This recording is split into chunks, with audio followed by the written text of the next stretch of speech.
dag skal vi filme First Night Friday med Christian Krohn. Han skulle ha kommet i tretida.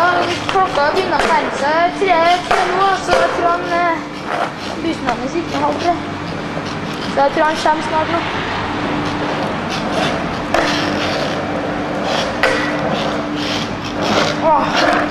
Jeg lurer på hva han skal sette i dag.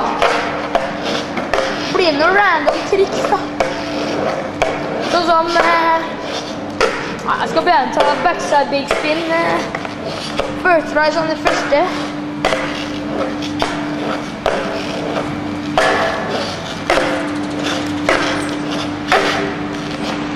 Se nå sånn bruker så lang tid.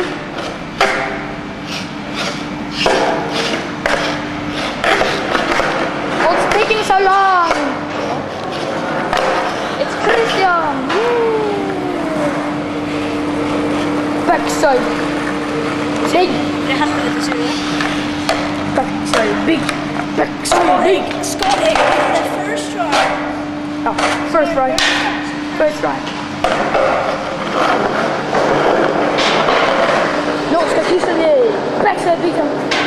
Backside Christian. Nei, backside big spin. First try.